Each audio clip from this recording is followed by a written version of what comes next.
Johnny Adair, who's also known as Mad Dog, has played a very significant role in the time period known as the Troubles in Northern Ireland. He took control of the UDA's C Company and turned them into a lethal machine that enacted a huge toll against the nationalist population in the early 90s. He cultivated a cult of personality that drew fierce loyalty from his followers, who saw him as a larger-than-life figure. And when the opportunity arose to increase his wealth and power by entering into the drug trade, he took it without hesitation. But his thirst for more power would lead to his eventual downfall. This is the story of Johnny Adair.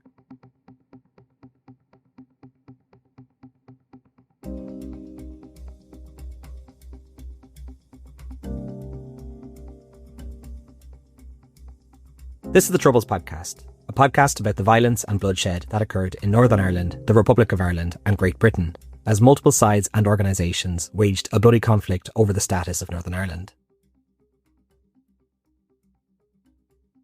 Born on the 27th of October 1963, Johnny Adair was the seventh and final child born to Jimmy and Mabel Adair.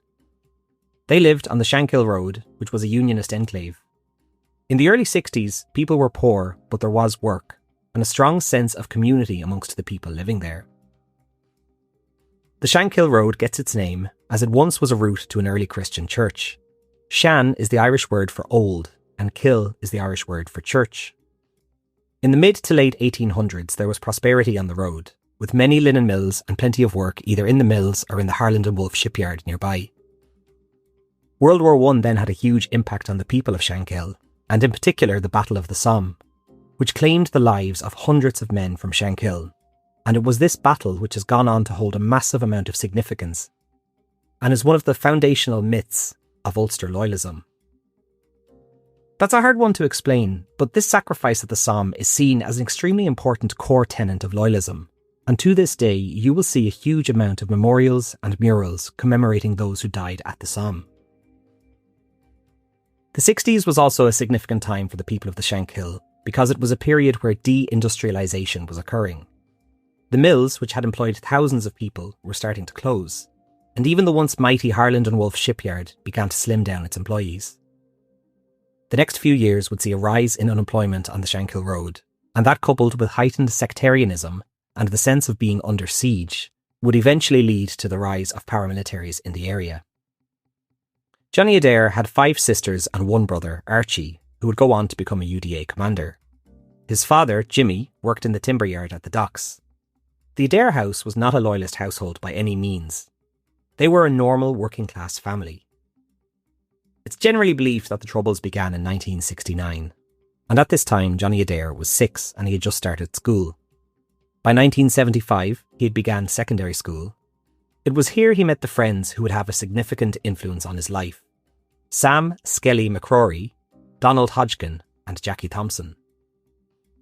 Their early years together saw a lot of fighting taking place, either between themselves on the bus or with the boys in a nearby Catholic school. It was commonplace, and by the time Adair and his friends were 15, they were skipping school to buy cider and ride the bus out to the countryside to get drunk. Adair was small in stature and the shortest of his friends, but he was not afraid to challenge others. Johnny Adair first started getting into trouble with the police force, the RUC, at the age of 15 when he was charged with attempted theft. He was also taking part in regular rioting which was taking place at interface areas, where Catholic and Protestant communities met. He was charged a number of times as a teenager for a number of things, including disorderly conduct, assault on a police officer and obstructing police.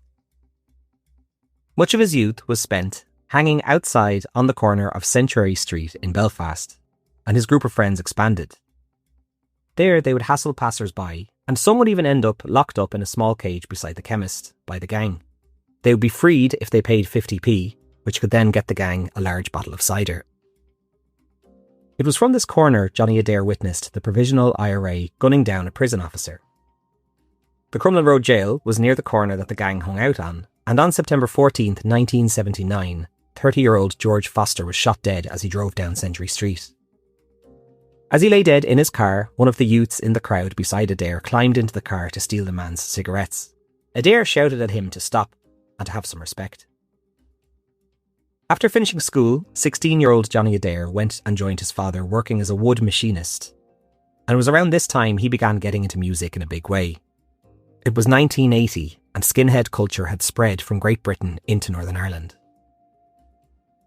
This culture originated in the 60s in the UK, and began as a working-class youth style centred on short hair, boots, and a mixture of ska, rocksteady, and later punk music, largely rooted in British and Jamaican working-class styles. Initially, the movement was not associated with racism, but in later years, some factions of skinheads became associated with white power, neo-Nazi, and race purity ideologies. In Northern Ireland, the skinhead culture was adopted mainly by loyalist youths. Many of the anti-immigration bands sang about the image of Britishness, which many loyalists in Northern Ireland could get behind, as they felt like their Britishness was under siege by the nationalist population. There were Catholic skinheads, though far fewer. They would attend protests and declare to themselves as anti-racist, and there were often fights between the two groups. Johnny Adair and his friends became devoted skinheads, shaving their heads, sniffing glue, and finding people to start fights with.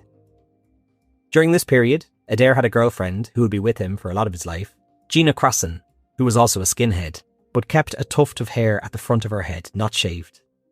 They would spend the next 2 decades on and off together.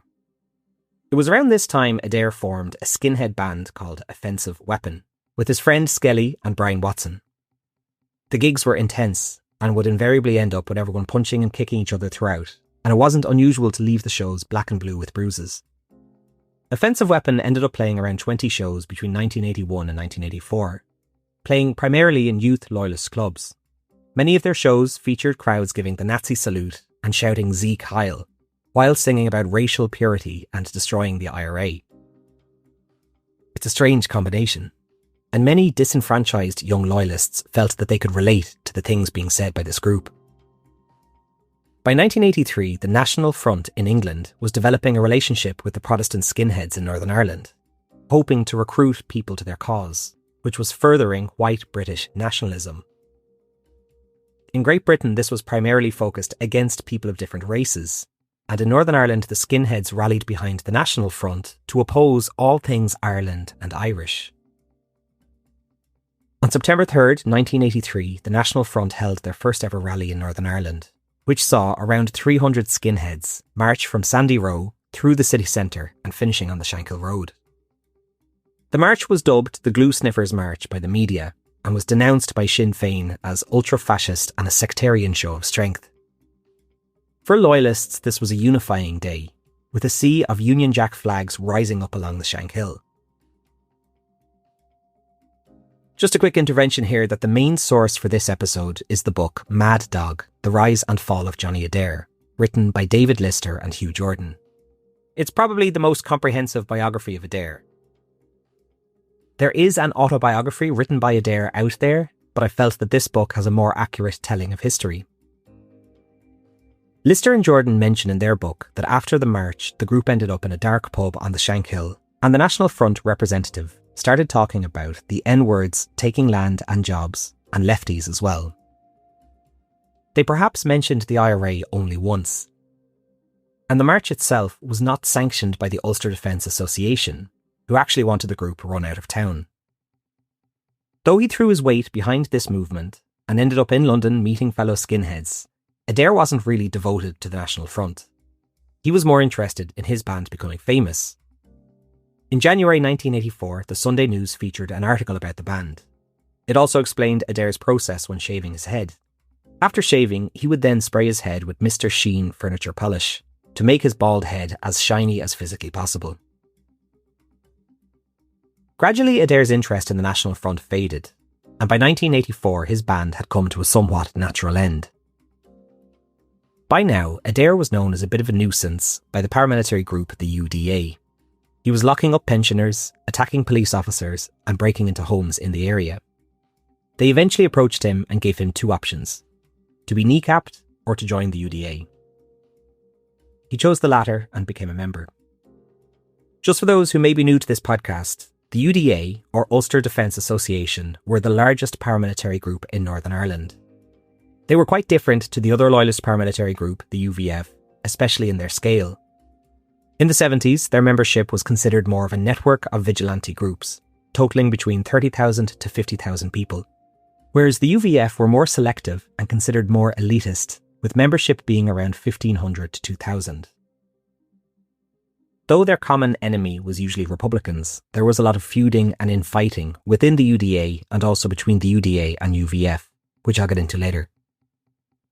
Johnny Adair's first operation of sorts came when he was approached and asked if he would like to do a bus, essentially meaning to hijack a bus and burn it out.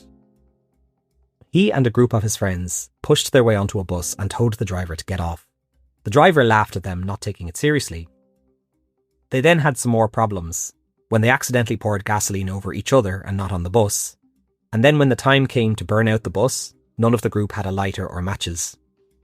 This incident went on to become a bit of a joke to the people of the Shankill over the years.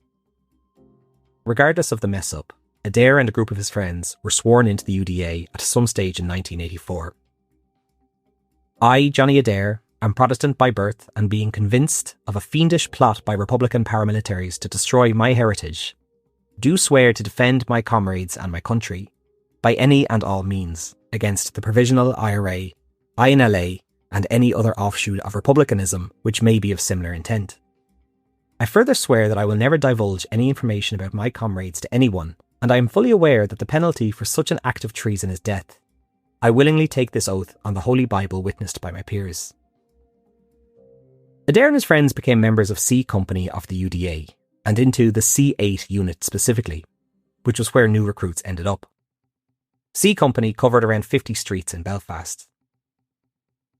In the early days, there wasn't really that much to do, and Adair was also a bit preoccupied after his girlfriend, Gina, gave birth to their first son, Jonathan, on August 23rd, 1984.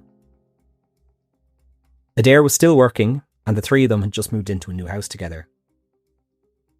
Life was quite normal, but all the while he was attending UDA meetings, and it wasn't long before he wanted a more active role in the paramilitary group. In the early foot soldier days, this took the form of shooting at police, taking part in punishment beatings, robbery and arson.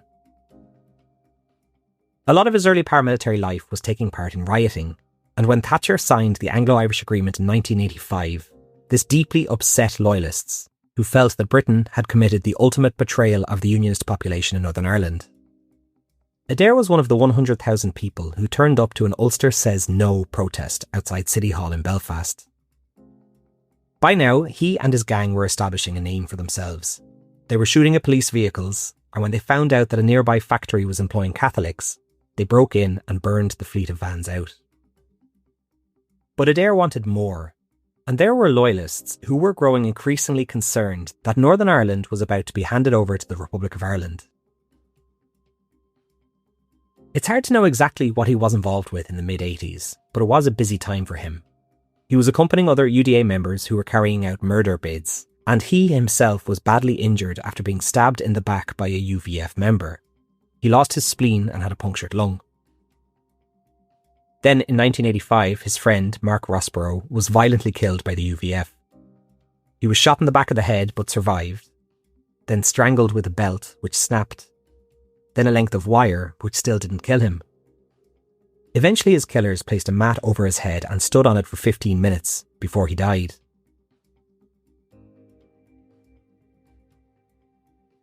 Maurice Drumgoole was a passenger in a car that Adair was driving.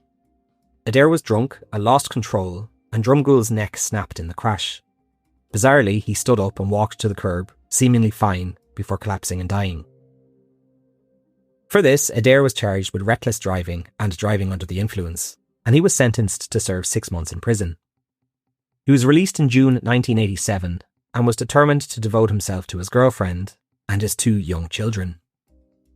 And it wasn't long before he was pulled back into the world of paramilitaries. This time, though, things had escalated, and Adair was accompanying a UDA member when they went out on murder attempts. Winky Dodds was his commander, and Brian Nelson was a UDA intelligence officer who would provide information to the gang on who they should target to kill. What they didn't know was that Nelson was also an informer, working on behalf of the secretive FRU, which was a covert British Army intelligence unit. C8 was linked to a number of killings, including that of English Catholic black taxi driver Patrick Hamill, and 66-year-old pensioner Francisco Notarantonio. The killing of Francisco is considered quite controversial, and it's believed that the security services may have allowed this killing to occur to protect their infamous informer steak knife. But that's a different story. Throughout 1987 and 1988, murders carried out by members of C Company continued. In 1988, 44-year-old Jack Keelty was shot dead. As of writing, his son, Patrick Keelty, is the current presenter of the RTE's Late Late Show in Ireland. His father was killed because a TV programme called The Cook Report accused loyalist Jimmy Craig of racketeering. Craig then sued the programme for those claims. Keelty worked in a building firm which refused to pay protection money, and he was due to be the main witness in an upcoming court case against Craig, so Craig ordered him killed. We then had the killing of Terence McDade, who was shot 7 times in the head and back, at his home in front of his wife and young daughter. It turns out that Nelson had provided the wrong information. He had given the killers the photo of Declan McDade to target, but sent them to the home of Declan's brother, Terence. Then there was a killing of 27-year-old Gerard Slane, who C Company claimed drove a getaway car in a killing of one of their own some weeks before. According to Lister and Hughes, Adair bragged about how he had been there and had, quote, peppered Slane with gunfire and cut the fucker in half. But it would later emerge that he was never there in the first place and was simply boasting about something his company had carried out. It would seem that for now, Adair had yet to bloody his hands, though it's believed that he was on the periphery when solicitor Pat Finucane was killed in 1989. The UDA went through quite a radical change from 1988 to 1990. Their founder, Andy Tyree, resigned in 1988 after an attempt on his life. He realised that he was part of the old guard and he had fallen out of favour amongst new recruits trained by Big John McMichaels, who was killed in a provisional IRA car bomb in 1987. Then, as a result of the Stevens inquiry and other charges, a number of tenured UDA members were imprisoned, leaving them somewhat adrift. But for the likes of Adair, this was the perfect time to shed the dead wood and seize power. The inner council of the UDA was impressed by him and the violence that his team were capable of carrying out. He established himself as the leader of the UDA's C Company 2nd Battalion, based on the Shankill, and the 90s would see a heyday of sorts for Adair and his friends, and a significant increase in the amount of people who would die by their hands. He formed a so-called dream team of active gunmen with many of his friends.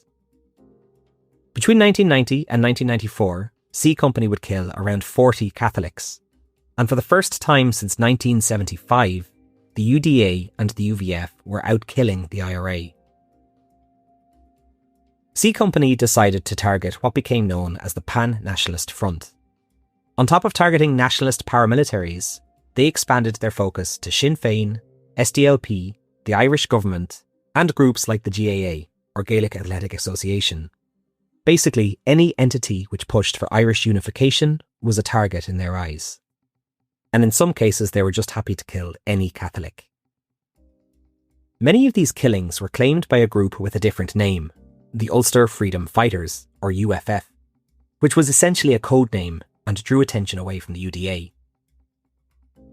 The UFF was formed in 1973 and served as the UDA's illegal cover name to claim assassinations of IRA members and civilians. As a result of this, the UDA actually remained legal up until 1992. Adair commanded C Company of the Ulster Freedom Fighters. In the 90s, Adair's relationship with Gina was also somewhat rocky, and he engaged in a number of other relationships, including one with a woman who was also seeing Martin Rook O'Prey, who was a member of a Republican paramilitary group, the IPLO. The whole thing sounds quite bizarre, and I've read that Adair would drive up and down the Shankill with the woman naked in the car beside him. Eventually, this relationship soured, so much so that the woman went to the police, claiming that Adair threatened to have her killed. She gave the police a large amount of details about Adair, and even claimed that she knew whenever he was out trying to carry out a murder, because whenever he came home and went to bed, he wet the bed. Adair has gone on to describe her as a supergrass and a lunatic, but he and a friend were arrested after she claimed they tried to kill her. After 4 months, the charges were suddenly dropped and Adair was released. But though he had been arrested countless times before, it was this case that started to give him a profile in the media. He was already developing a name for himself, and a sort of cult-like personality was starting to develop around him amongst some loyalists. He was a man of action, who was willing to lash out at Republicans and Nationalists alike as revenge for IRA bombs, which were killing Protestants all over Northern Ireland. Upon his release from prison this time, Adair continued ousting the old guard of the UDA and ordering more attacks on Catholics. One such killing, explained in the book Mad Dog, is that of 44-year-old Sean Rafferty, which occurred on January 27, 1991. Rafferty was cooking dinner in his kitchen when two masked gunmen burst into his home and shot him dead in front of his screaming children. After this killing, there was a claim that Rafferty was a close neighbour of Dermot McGuinness, who was deeply involved in the Provisional IRA. But this was deemed nonsense.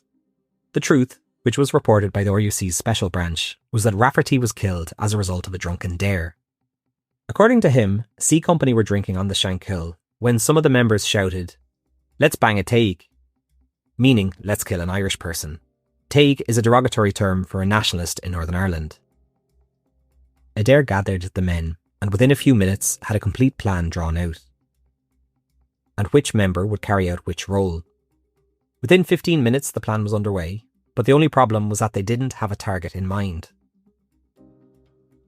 They decided to drive into a Catholic area and shoot the first male person they encountered. So within 25 minutes, the gang had planned and carried out the killing of Rafferty and returned to their drinking on the Shankill, celebrating the killing that they had just carried out. Another killing which was carried out by this dream team was the killing of Francis Crawford, a 57-year-old delivery driver. He had just been released from hospital after having heart bypass surgery. He got a call to deliver to a house just off the Antrim Road, and as he was arriving to carry out the delivery, masked men were waiting in a hijacked taxi who shot and killed him at close range. After his killing, the UFF released a statement saying that Crawford was collecting intel on behalf of the IRA, but again, this was rubbished by the RUC. Many of these attacks were indeed sectarian, but there were also instances where the UDA were operating with faulty and poor intel, which would see them killing the wrong person. I believe in this case they were looking for a different delivery driver. By late 1991, things were escalating in an unprecedented way. Adair was starting to inspire younger loyalists to carry out similar indiscriminate killings, and on the Republican side, the paramilitary group, the IPLO, were also carrying out their own indiscriminate sectarian attacks, in the wake of the killing of their leader, Martin Rook O'Prey. And whenever one side killed civilians, the other side was quick to even the score. On December 20th, 1991, two IPLO members kicked in the door of the Donegal Arms in South Belfast. They were armed with a revolver and a sawn-off shotgun, and one of them shouted, "Orange bastards," before they began shooting into the pub. Protestants, 55-year-old Thomas Gorman and 25-year-old Barry Watson, were both killed. Two random Catholics were dead within 24 hours of this attack, William Johnston and Aidan Wallace. By the end of 1991, Belfast was faced with a sectarian crisis, and it was Adair and his dream team which helped to throw fuel on the fire. Like I said earlier, Gina Crossan was one of the main relationships Adair had in his life, and the second was Jackie Legs Robinson. The two met in 1991, and Adair seemed to be with the two women at the same time, but their paths rarely crossed. Gina had admitted to him that when he was in prison, she had slept with 28 other men. Adair couldn't forgive her and pursued Jackie. In later years, Jackie went on to write a book called In Love with a Mad Dog about her escapades with Adair. One instance mentioned in the book saw Jackie and Johnny engaging in a sexual relationship with an RUC officer's wife. Once Adair found out that her husband was an RUC officer, he used her to find out information about police officers working in the area. Jackie described seeing many different facets of Adair that most of the public didn't see. The terrorist, the party animal, the family man, and the lover. Many people saw the party animal in Adair, and he was known to direct killings by day and then drinking late into the night with his friends. Jackie described how she knew if he was taking part in a killing saying he would disappear for a few days, presumably doing his homework and preparing for the kill. He would then call her elated and spend the next few days drinking all night long, celebrating a successful killing. Adair became well known for living a life of excess. His men were paid £100 for a successful killing, as well as enough for a fresh set of clothing, as they would have had to burn their original clothes to remove any evidence. He used to shower Jackie with cash and jewellery, and as ecstasy entered into Northern Ireland, he and his friends would take it for days on end, and also begin to deal it on the Shankill. The RUC were aware of Adair, and he was heavily on their radar. They'd follow him around, constantly searching him and Jackie, and stake out his home at night, but they seemed to find it difficult to pin anything on him. Adair claimed that they would threaten him, saying that they had passed his information on to the IRA, or that he should check his car next time he got into it. The harassment was so severe that Adair decided that he wanted to kill an officer to force them to back off. This is something which other UDA members were alarmed by, as they tended not to target the RUC, and Adair was eventually convinced against it, after being reminded that the law was generally on their side. In a way, the RUC being around Adair all the time actually kept him safe from the litany of people who wanted him dead. Jackie went on to explain that there were also many in the British Army who liked and respected Adair. They were still getting killed by the IRA, and Adair was bringing the fight back to the IRA, doing something perhaps they wished they could do but couldn't. But it is mentioned that he was receiving information and cash from unknown sources. Sometimes there would be intel giving him the license plate of leading Republicans, and others saw disillusioned soldiers showing up on the Shankill looking to speak to him. Adair mentioned that in many cases, soldiers would whisper information to him at checkpoints regarding where some provisionals were staying. Between 1991 and 1994, Adair was also asking RUC officers about the whereabouts of two provisional leaders, Brian Gillen and Eddie Copeland. He was obsessed with killing them, and was hoping to glean some intel about them from the RUC. Despite making his intentions very clear to the RUC, he was not arrested for any of these threats. You can't really talk about Johnny Adair without talking about Stephen Top Gun McKeag. McKeag was one of Adair's most prolific hitmen, and he idolised Johnny Adair. I've done a 2-part episode on him in previous seasons, so do check it out if you'd like a deep dive. It's a very interesting relationship that begins with adoration and eventually becomes quite sour. We'll come back to this soon. On January 17th, 1992, a van was carrying 14 construction workers to a British Army base in Armagh as they were carrying out repairs in the area. As they were passing by a rural crossroads, a roadside bomb detonated, killing 8 and wounding the rest of the men. The Provisional IRA claimed responsibility for this attack, which became known as the T-Bane bombing, and it saw reprisal killings of Catholics almost immediately. But for Adair's unit, it would be 3 weeks before they enacted their revenge. It was around 2:20 in the afternoon at the Sean Graham's Bookies on the Ormeau Road. The Bookies was busy enough with about 15 people inside. Outside, 2 men in boiler suits and balaclavas got out of a car, crossed the road and walked into the bookmakers. They opened the door and began firing indiscriminately into the crowd. 5 people were killed, and 2 teenage boys. It's believed that as the gunmen walked away, one turned around and shouted, "Remember T-Bane." RUC Special Branch published a report saying that they believed that Adair was the driving force behind this attack. In the wake of the Sean Graham Bookies shooting, the Provisional IRA had ramped up their bombing campaign in Northern Ireland and also in England. There was a firebomb attack on the Hyde Park Hilton Hotel. A bomb also destroyed the Northern Ireland Forensic Laboratory in Belfast, which also damaged around 1,000 homes. In October, the IRA detonated bombs in Bangor and in Bangormley. Though these bombs didn't kill any people, they damaged homes, injured pensioners, and destroyed shops.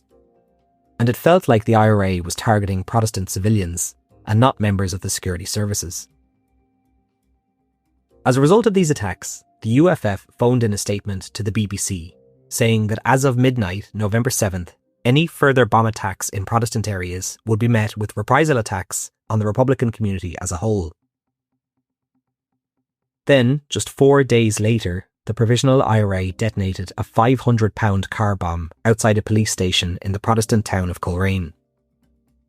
50 shops were damaged and 3 pensioners were injured. The UFF decided to deliver on their threat the very next day, targeting another bookies. Top Gun McKeag and another associate got out of a stolen car and walked into the James Murray's betting shop. There were 16 people inside. One of the men pulled out a machine gun and sprayed the bookies from left to right. The other man shouted, "Yous deserve it, you Fenian bastards," then took out a grenade, primed it and threw it into the shop. 3 people were killed in this attack and 9 others were injured. One of the men killed was 72-year-old John Lovett, who was a World War II veteran and had been captured and tortured by the Japanese as an RAF prisoner of war. In the wake of this attack, the gunmen burned their clothes, got changed, and met up with other members of C Company to celebrate the shooting. According to Lister and Jordan, Adair was jubilant, and though he wasn't at the shooting, he was keen to take credit for it. And when the news of it was broadcast on the television in the pub, the men cheered and celebrated. The yearly awards ceremony was a common occurrence amongst C Company, and this became a bit of an event at the end of the year. Initially, it was a dinner organised by the Loyalist Prisoners Association, celebrating people who helped out with the UDA. But Adair kind of hijacked it and it became something else. They first began celebrating members who did scouting work or helped to hide weapons, but then it began to honour those who took part in killings, and it's from these awards where Stephen McKeag got his nickname Top Gun. He won the Top Gun award every year for Outstanding Killer of the Year. McKeag is someone who would still have a significant heroism in Loyalist circles today, and his mural near the Shankill Road is one of the most well known in the area. He ended up being appointed C Company military commander and was in a way Adair's right-hand man. On August the 10th, 1992, the UDA were finally proscribed by Britain and declared an illegal organisation. They'd avoided this for years by having the UFF act as a smokescreen with which they could pin their killings on. This banning of the UDA was as a direct result of the campaign of violence which had been waged by C Company. But Adair didn't take it very seriously and decided to poke fun at it, walking into a police station with 2 other UDA members. They asked to meet with Detective Sergeant Johnston Brown and told him that they were in the UDA, but now that it was being banned, they were quitting. They treated this ban as a big joke, but this joke admission, as well as Adair's brazenness with other officers, would eventually come back to haunt him. It was under Adair's reign that C Company would look into creative ways to get more finances, as their financial situation would have been considered somewhat neglected coming into the early 90s. They collected extortion money from local businesses, but Adair felt like it wasn't enough. In 1991, under Adair, a new taxi company was set up on the Crumlin Road, called Circle Taxis. This angered the UVF, as it was considered competition to their own interests. They made a call and ordered the taxi business shut down, but Adair refused. He had no intention of backing down to UVF threats. Circle Cabs continued to operate, but was given a number of different nicknames, including Murder Cabs and Dial a Drug. It was called Murder Cabs because of the sheer number of taxis which were hijacked to be used in UDA attacks, and then Dial a Drug because they became known for a place that you could call when you wanted to purchase drugs, which would be delivered to your door. C Company's drug dealing began with cannabis and then expanded to ecstasy and cocaine, and as a result of this, Adair had a never-ending supply of drugs, and became rather fond of ecstasy. By 1993, they were making pretty good money in drugs. Adair himself purchased 4 cars this year. Nothing particularly expensive, with the most expensive car being less than £5,000, but still significant for a person who publicly said that he was unemployed and earning £44 a week from government support. All the while, C Company continued carrying out attacks on the pan-nationalist front, and 1993 saw a huge increase in attacks carried out by the UDA and C Company. This came at a time where SDLP and Sinn Féin were having public talks, and Sinn Féin and the British government were having secret talks. Again, many loyalists were afraid that they were about to be sold out by the British government, So the paramilitaries were determined to escalate the violence and disrupt this, and many Sinn Féin politicians were targeted in gun and grenade attacks. And during this violence, many were also killed by C Company in cases of mistaken identity or accidental killings, and some in the UDA were starting to grow concerned that Adair's success in directing C Company was getting to his head, and this brazenness could land him in prison. That year, an article came out in the British Guardian newspaper featuring an interview with him. But in this article, he was never named. The article did refer to him as Mad Dog throughout, and it's believed that this was the first use of the name which would stay with him for life. Though he also had a few other nicknames, including Pitbull, The Wee Man, and Red Adair. When asked if he ever had a Catholic in his car, he replied saying, "Only a dead one. And once you get your first Fenian blood, it's easy after that." It would appear that Adair was somewhat obsessed with the media attention and was happy to give interviews as much as possible. It was also around this time that he became fixated on securing more weaponry for C Company. He wanted to find the significant stockpile of weapons which were hidden in Northern Ireland by Ulster Resistance. These were a paramilitary group established by the political party, the DUP, in 1986. They were concerned that a doomsday scenario was eventually going to take place in Northern Ireland, such as a complete British withdrawal or an IRA takeover of Northern Ireland. And as a result of this, they had imported a vast cache of handguns, assault rifles, grenades, and RPG launchers into Northern Ireland. These stockpiles were hidden in farms around Northern Ireland and not intended for everyday use, but rather if this doomsday scenario was to unfold. But Adair wanted access to them, and it would appear that he managed to purchase 2 RPGs from them. The RPGs would eventually see use on January 10, 1994, where one was fired at the Rock Bar on the Falls Road. The shell ended up bouncing off a protective window grille and detonating on the street. Nobody was killed. Another time saw an RPG fired at the Sinn Féin offices, which were used as meeting rooms for the Belfast executive. This time the shell went through a window on the upstairs floor, lodged in a wall and detonated, but there was no one in the building at the time. With C Company hitting their stride in 1993, the Provisional IRA were by no means sitting idle, and there was one person firmly in their crosshairs, Johnny Adair. In 1993 alone, he had survived a number of attempts on his life, and with each miss, the Provisional IRA were more determined to kill him. This brings us to October 23rd, 1993, at Frizzell's Fish Shop on the Shankill. Upstairs, the UDA had their headquarters, and there would be regular meetings there on Saturdays. It was also the base for the Loyalist Prisoners Association. The Provisional IRA were watching the building for a number of days, and on this day they believed that Johnny Adair had entered the building. This saw IRA man Thomas Begley and Sean Kelly dressed as delivery men carrying a white box containing the bomb. The plan that was later revealed was to drop the bomb in the fish shop and shout to everyone to get out. There was an 11-second fuse on the bomb, giving the people in the shop time to escape, but not the UDA members upstairs. That was the plan, but what actually happened was quite different. As Begley placed the bomb on the counter of the shop, it detonated. He was blown to pieces in the blast, which also claimed the lives of 9 others, including 2 children. This was a really horrific attack in the heart of the Shankill, with the dead buried in the rubble of the building and injured people strewn about the street. None of the dead had any links to paramilitaries whatsoever. On top of this horrific attack, Adair wasn't even in the building. It's believed that he had left from another door, so he wasn't even there when the bombing occurred. When he returned to Shankill Road and saw the devastation, he flew into a rage. Quote, "You mark my words, I get my hands on a good fucking bomb, it's going right into there, a Republican area. No doubt about it.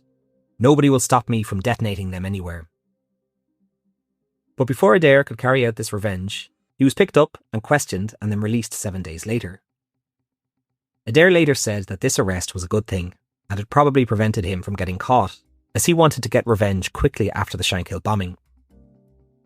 Again, Adair was extremely candid with the police, nearly implicating himself a number of times. It's as if he felt he was untouchable, and the police realised that this could be wielded to try and get some charges to stick to him. Detective Sergeant Johnston Brown, aka Jonty Brown, befriended Adair and spent years getting close to him. Adair believed that Jonty was on his side and thought he was a rogue officer. In reality, Jonty was taking detailed notes of every single interaction with Adair, hoping that there would be enough to eventually give him a sizable prison sentence. Eventually, a dedicated police inquiry team had been set up, focusing on the large amount of unsolved killings which had taken place. But by autumn of 1993, they were told to drop everything and focus all their efforts on Adair. By now, it was well known that he was directing a campaign of violence, which only appeared to be ramping up. But though Adair was mouthy and flashy, he remained quite elusive. So far, he managed to evade being killed by his enemies, and he also managed to evade arrest by authorities. Here's a quote from an RUC preliminary report into Adair. Adair is a streetwise and cunning individual who has, for a number of years, eluded police efforts to bring him to justice. Adair is not only the most influential and ruthless leader within the UDA, but he wants everyone to be aware of that fact. The RUC investigation wanted to prove two things. One, that Adair was a member of the UDA/UFF, and second, that he was its leader. In January 1994, his home was searched, and it was deemed his security arrangements were somewhat excessive for your average citizen. He had 3 deadbolts on his front door, as well as a security plate and a steel shutter which had to be pulled down at night. There was security lighting, CCTV, and his windows were also fitted with bulletproof glass. In his home, they also found a number of UFF calendars and other things which indicated that he had connection to the UFF. One killing which Johnny Adair is closely linked to is the killing of Noel Cardwell, who was a 26-year-old man who was out drinking with some members of C Company in December 1993. Cardwell had the mental age of a child, and one of the members of C Company thought that it would be funny to spike his drink with ecstasy. He had a serious reaction to the drug and was rushed to hospital. When he recovered, he was interviewed by police, and he told them who he was drinking with. This was a serious breach of the C Company Code of Silence, and for this, Noel would have to die. Shortly after his release from hospital, Noel was picked up and tortured, having his knees smashed. Lister and Hughes allege in their book that Adair personally shot Noel Cardwell, and that this was his first time actually killing someone. But that is not something that has ever been recorded in a court. The killing of Cardwell was quite a shock to many people on the Shankill. He was one of their own. To many loyalists, it was one thing shooting dead ordinary Catholics, but the killing of ordinary Protestants by loyalists was something else. Even Adair's fellow UDA brigadiers were starting to feel somewhat cautious around him. There were 6 which made up the inner council of the UDA, and Adair was the only one who couldn't be reasoned with. This became problematic, as some in the UDA began to see peace on the horizon and an end to the violence, and they knew that Johnny Adair had no interest in peace, and there was no place for him in a peaceful Northern Ireland. And at a time where peace was nearly across the line, allowing Adair to remain on the streets, directing a campaign of violence, couldn't last. So, on the morning of May 16th, 1994, 6 RUC Land Rovers pulled up outside Adair's home, and he was one of around 20 arrested that day, in what authorities hoped would bring an end to the UDA's reign in Belfast. Johnny Adair was arrested on suspicion of directing terrorism and membership of the UFF. By now, he was back with Gina, and the two had 3 children together. She was also arrested alongside him, and provisions had to be made for the children. They didn't really have much on Gina, but rather she was arrested to try and put more pressure on Adair. While in prison, his other girlfriend, Jackie Legs, continued to visit him. Initially, Adair didn't take this arrest very seriously. He'd been picked up and arrested so many times in his life that he thought he was immune to serious prosecution. But gradually he started to realise that this one was a bit more serious. He began to worry about all the things that he had brazenly said to police officers over the years, and in particular to his alleged friend, Sergeant Jonty Brown, who had years and years of notes written down. But it wasn't an easy one for the courts either, because the charge of directing terror was new to the magistrate of Northern Ireland, having only been introduced 2 years before. Adair was only the second individual to be charged with it. So when he first appeared in court, he finally came face to face with the massive amount of evidence that the police had collected. There were years and years of notes taken, and many instances which saw Adair sighted near nationalist areas, and many of these sightings coincided with murders or attempted murders. He was also quite brazen when stopped by police, saying once, when pulled over, he heard through the grapevine that it was going to be a bad month for sectarian murders. He also once claimed that he was looking for a Sinn Féin man's house, or that he was protecting the people of Great Britain. He was once stopped and searched, and he asked the police to tell him where Brian Gillen's address was and that he intended to kill him. Again, it's unclear why he was so candid like this, if he was simply unwise, or thought he was untouchable, or just thought that the police were on his side. But there are many, many references to Adair brazenly taunting the police, stating that his intention was to kill people and spill Fenian blood. In one instance, while arrested, he mentioned that he was Mad Dog, and someone there brought up the Republican Dominic McGlinchey, who shared the Mad Dog moniker with Adair.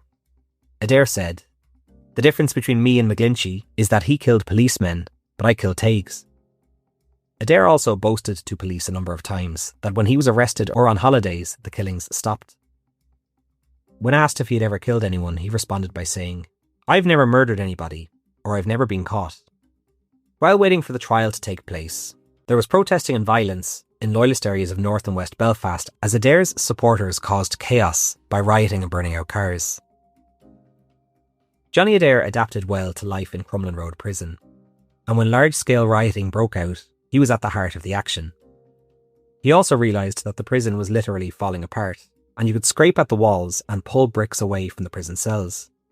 He instructed his followers to follow suit, and ended up causing around 70 cells to become unusable.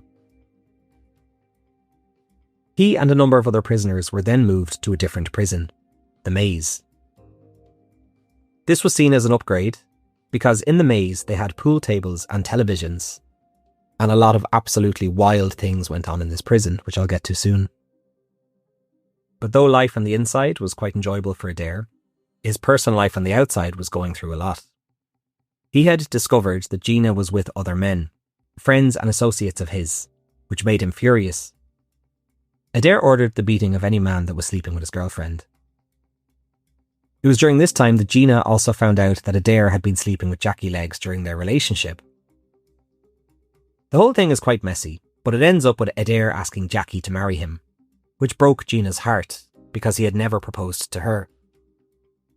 The engagement was eventually called off, and Adair got back with Gina after she sent him a copy of Celine Dion's song Think Twice. He would maintain a relationship with both women for the next few years, raking up over £1,000 a month in mobile phone charges while in prison.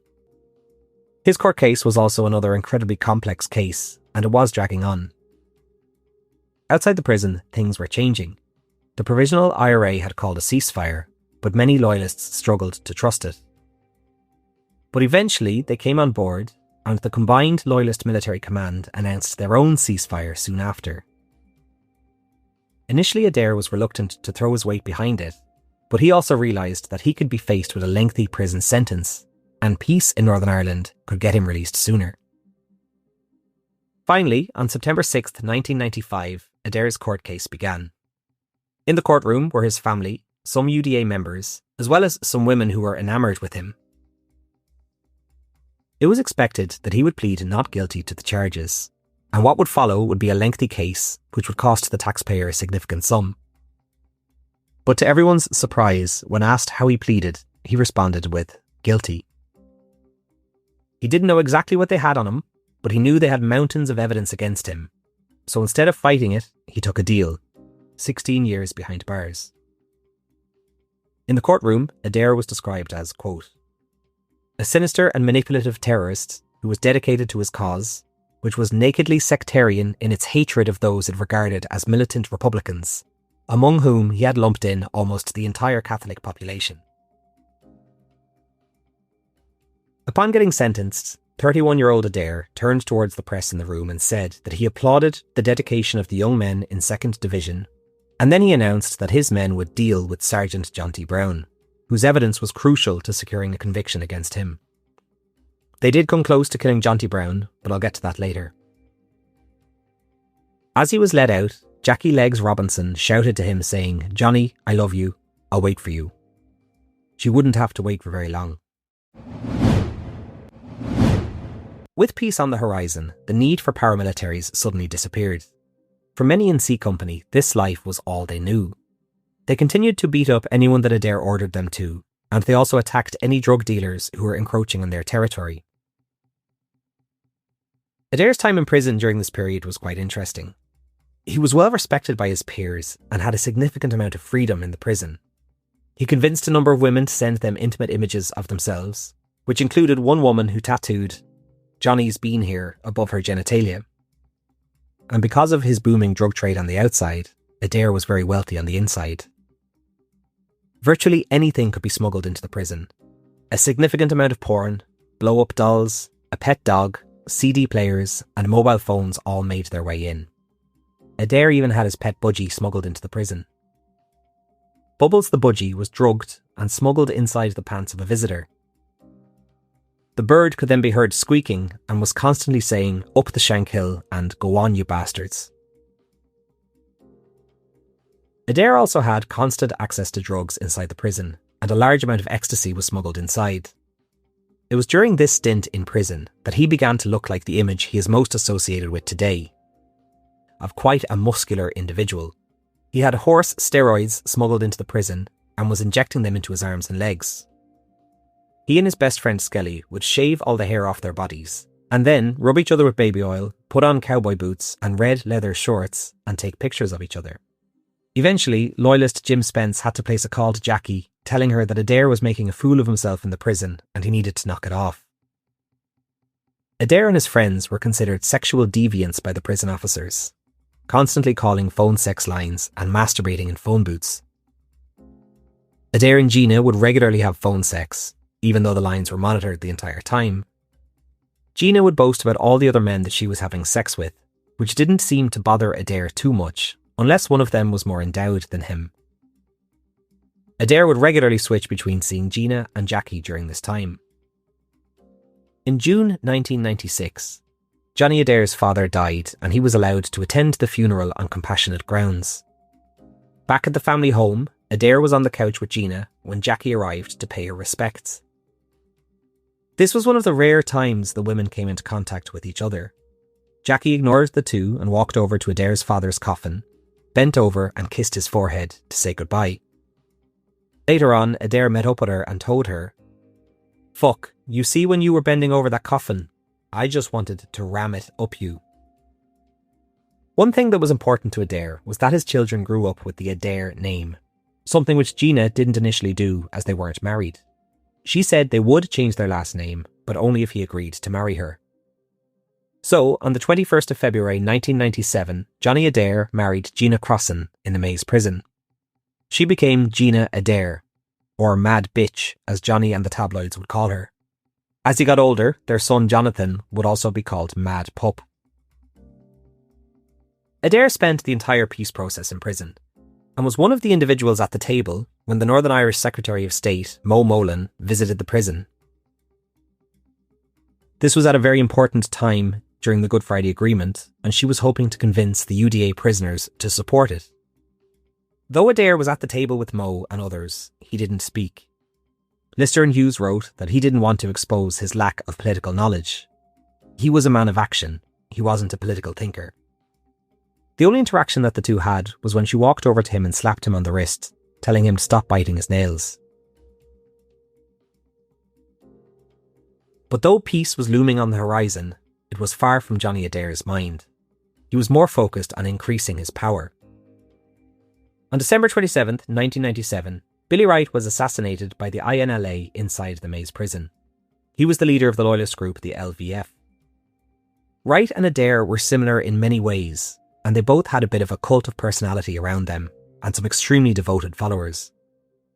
But Wright was more politically minded than Adair. He didn't drink or take drugs, and he would sometimes quote the Bible in his speeches. He perceived Adair to be a reckless, dangerous maniac.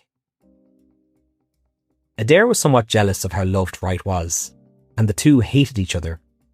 Wright even refused to speak with Adair while they were in the same prison together. In response to Wright's killing, there was a number of retaliatory killings, including that of Catholic civil servant Eddie Traynor.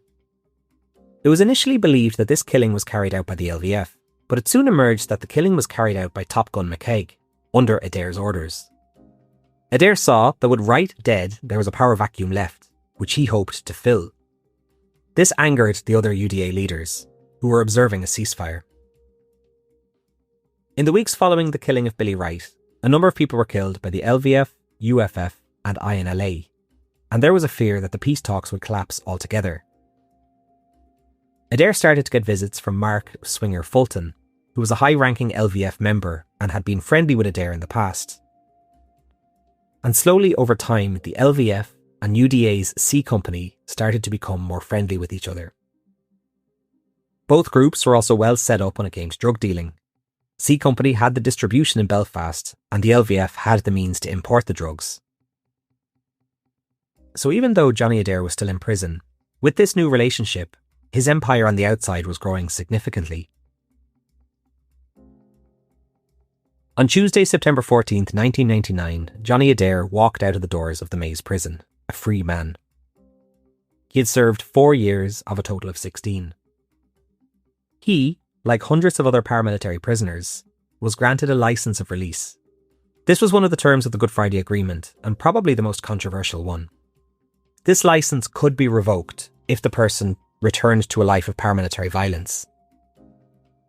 Physically, he was coming out of prison a different man. He was significantly more muscular now, with a shaved head. Like in the past, he presented himself as a changed man, devoted to the burgeoning peace process.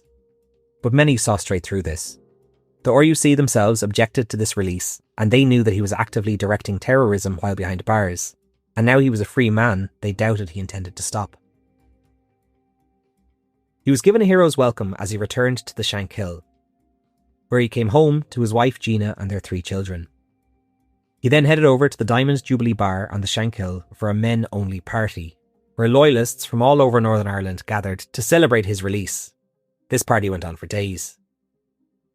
In addition to the release of prisoners, one of the main terms of the Good Friday Agreement was the decommissioning of weapons, and Adair realised that he could use this to further his public image by being the man who decommissioned the UDA. The UDA's power structure consisted of an inner council at the very top, and then underneath that were the 6 main brigade areas.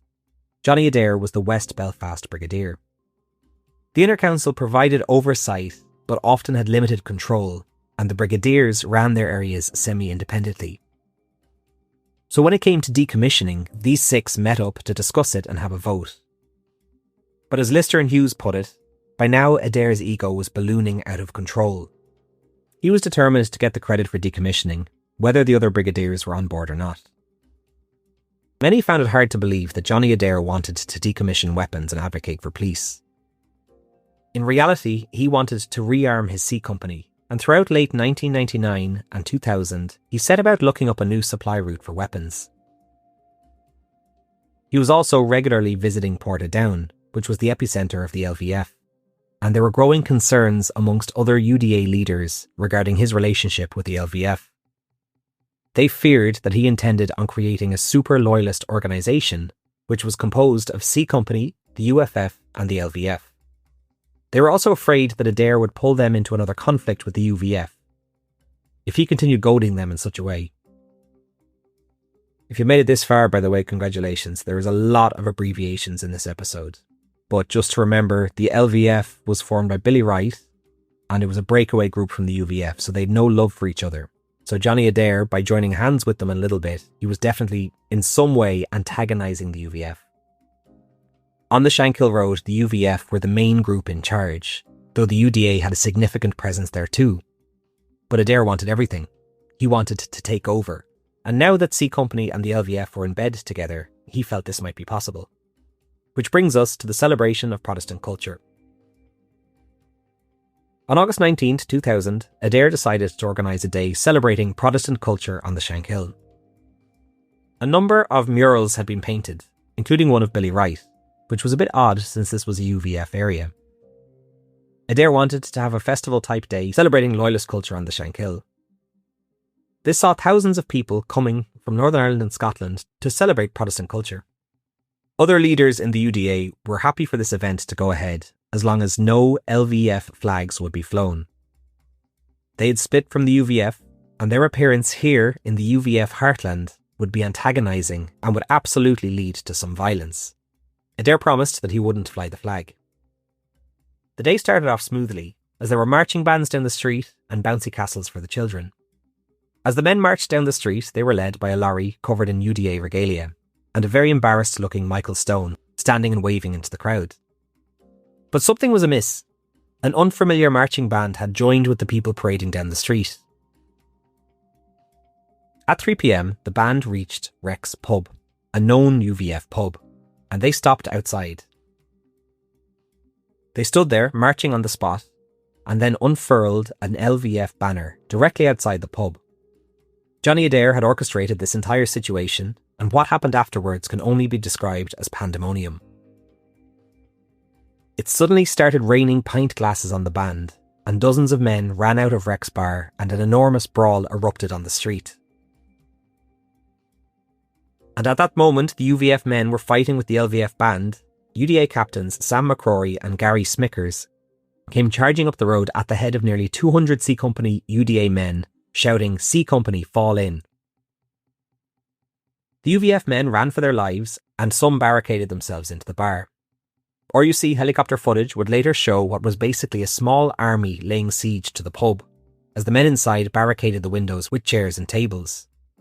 Some UDA men produced handguns and fired shots into the bar, wounding 2 men and a woman. After an hour, the UDA men dispersed, but Johnny Adair was still determined for the Day of Culture to go ahead.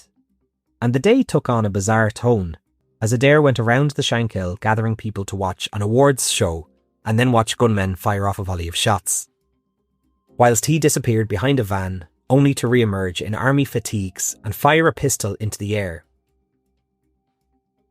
With him on a platform was a woman in a miniskirt with a balaclava on, firing a Kalashnikov into the air, and it's believed that this was his wife, Gina Adair. Then, an hour later, he held what one journalist called an outdoor rave, complete with fireworks, and himself running onto a stage to shout about the strength of the UDA and how the UFF would take over all the lower Shankill. By 8 p.m, many people left to go home, but Adair wasn't finished. At the rave, he ordered his captains to take the fight to the UVF. So that night, across the Shankill, dozens of homes were shot, and the next day over 30 families were forcefully displaced out of their homes, including the former leader of the UVF, Gusty Spence, whose family had lived on Shankill Road for generations.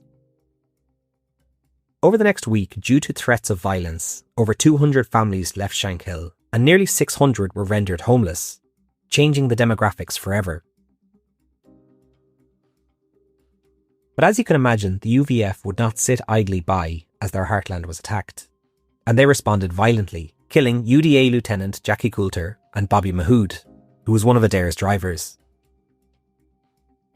So for the first time in 2 years, the British Army was returned to the streets of Belfast, as there was a fear that this would descend into an all-out battle between C Company and the UVF. There were around a dozen shootings on the Shankill, and bus services in the area were cancelled, as people hid in their homes, afraid of being caught in the crossfire. Republican paramilitaries watched on, telling media channels that the whole affair was highly amusing, but they were watching closely. If this feud worsened, it could change the command structure of some loyalist groups and derail the entire peace process. The LVF were more or less completely against the peace process, though they did change their tune in later years. With the violence rising, the security services in Northern Ireland were keen to nip this in the bud before things exploded. A dossier was prepared which laid the blame for the violence at the feet of Johnny Adair. So on Tuesday, August 22nd, 2000, Adair's licence of release was revoked and he was re-arrested. He had only been out for 11 months and had managed to cause a significant amount of chaos in that time in his quest to take over the Shankill. But though he was imprisoned, the tit-for-tat killings of the UDA, then UVF members, continued as the feud raged. Then, in September, Stephen Top Gun McKeag was found dead in his home of a drug overdose. McKeag was normally very straight-laced and had previously stayed away from drugs, but he had been involved in a motorcycle accident a year before and was left with some significant injuries. He had virtually unlimited access to drugs and had been using cocaine to self-medicate. Adair and McKeag had a strange relationship. McKeag adored Johnny Adair, but in later years it would appear that Adair was jealous of how adored McKeag was by other loyalists. And it's hard to deny that a lot of Adair's reputation came from the killings which McKeag carried out. Overall, this is the conclusion that Lister and Jordan come to in their book, that Adair was often the director of the attacks, but he was rarely the triggerman. Adair had even ordered McKeag beaten and removed from C Company after he heard that McKeag had been hitting his girlfriend. But after that, Adair then began sleeping with his girlfriend, and by the end of McKeag's life, there was a hatred between the two, and rumours have persisted that Adair ordered the killing of McKeag by shoving massive amounts of cocaine down his throat. The truth will probably never be known. Adair served his time in prison, and he continued to direct the UDA on the outside, and he also used this time to settle some old scores. Johnston Brown, who had a hand in getting Adair arrested the first time, was at home with his wife one evening when they heard a noise at their front door. Thinking it was just his father-in-law, he went to reset his home security system when the house shook with a deafening blast. A firebomb consisting of explosives, petrol and sugar had been placed at his door. The bombers had tried to put it in his letterbox, but Brown had a security assessment carried out in his house, which advised him to seal it up. If he hadn't have sealed it, the firebomb would have roared through his home, likely killing him and his wife. Life in prison for Johnny Adair this time round was a bit different. The Troubles was more or less over, and there was no segregation of prisoners.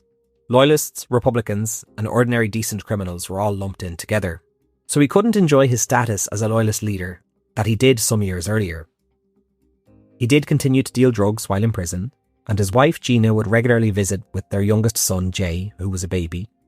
She would place money and drugs inside Jay's nappy, which Adair could then secretly take out while holding his son. Johnny Adair was eventually released after 21 months behind bars on May the 15th, 2002. This time it would be different. This time he would be a changed man. He got a job as a prisoner welfare coordinator, which was a job funded by the British taxpayer, so when word got out that Adair was hired, it was quite controversial.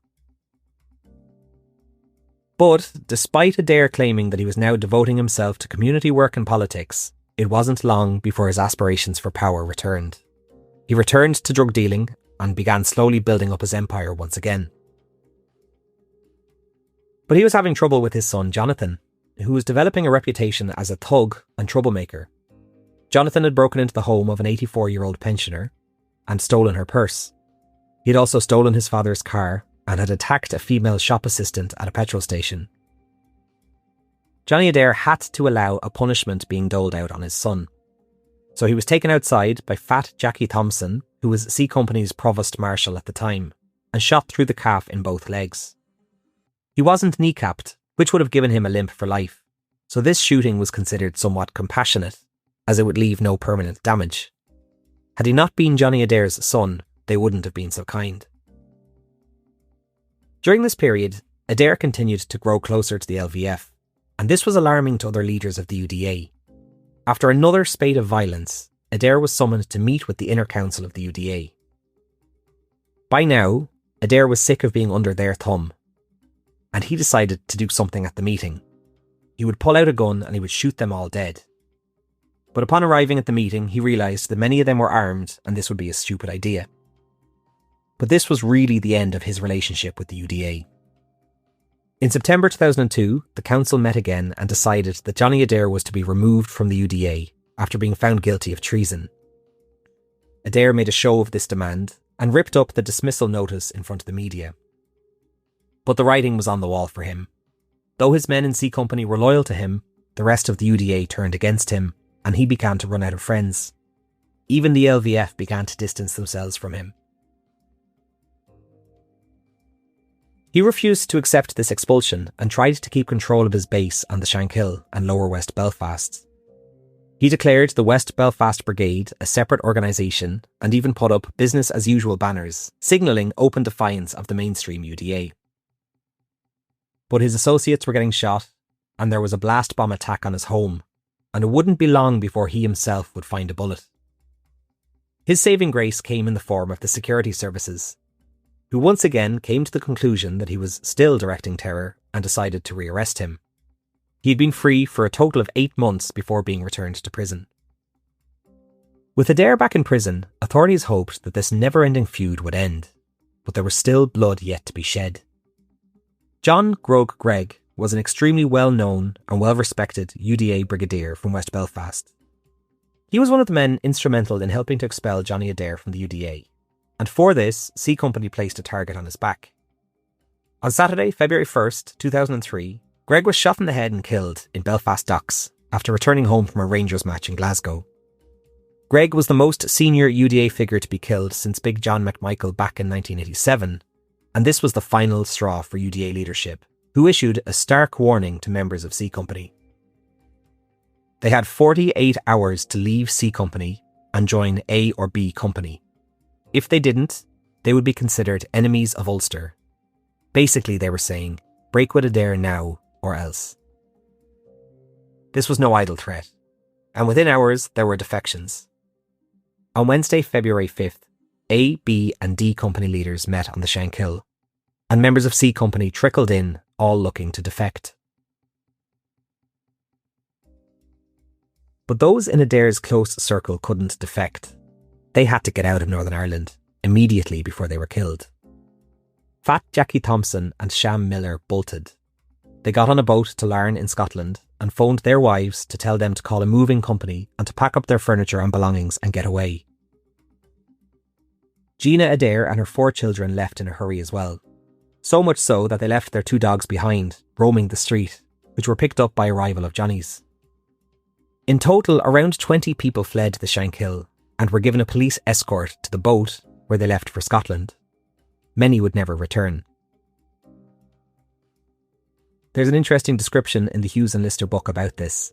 The families travelling in a convoy trying to find some sympathetic loyalists in Great Britain who would house them. Quote, as they neared their destination, the exiles found themselves heading in the wrong direction. Tempers flared as bitter words of recrimination, in thick Belfast accents, raced from car to car by mobile phone. In a foreign country, with nobody to turn to, the remnants of Johnny Adair's elite C Company were well and truly lost. Many of the group ended up settling in the English town of Bolton, where they were given the nickname of the Bolton Wanderers. There were remnants of a neo-Nazi organisation, C18, there, who Adair had ties to, and they were the ones who offered to support the Wanderers. Life for Gina was very different to the one of luxury back home, having to try and convince the Bolton Council to give her a council house.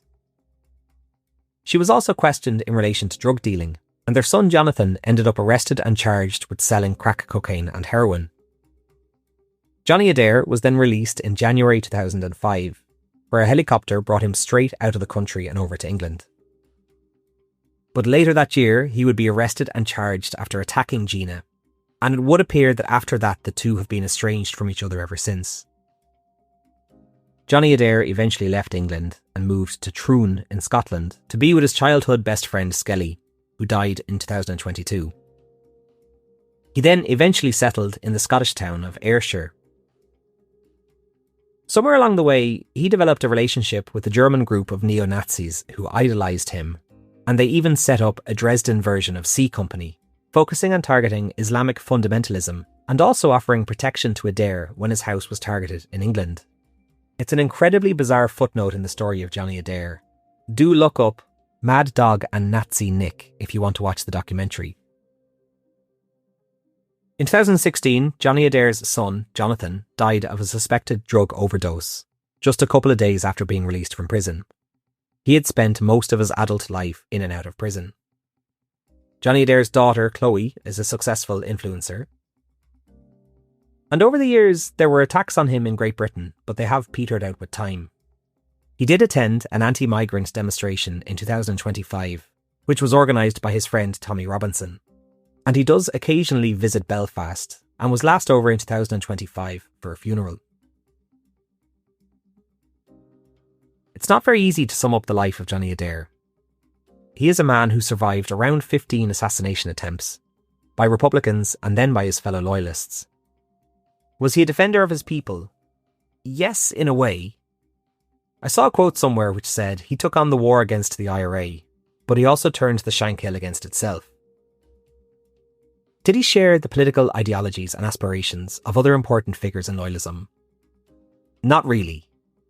He was a man of action, and he turned the UDA's C Company into a completely new paramilitary group that was lethal in the scope of who they targeted to kill. And he was deeply, deeply loved by his followers. But in the end, it was his thirst for more power which led to his eventual downfall and expulsion from Northern Ireland.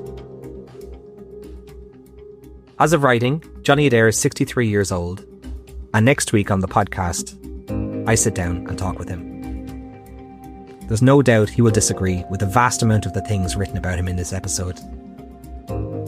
So please do listen to both and come to your own conclusions. I think we'll leave it there for now. Thanks, and see you next time.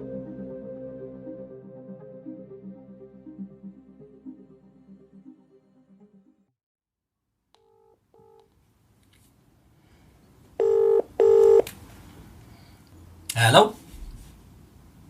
Yes.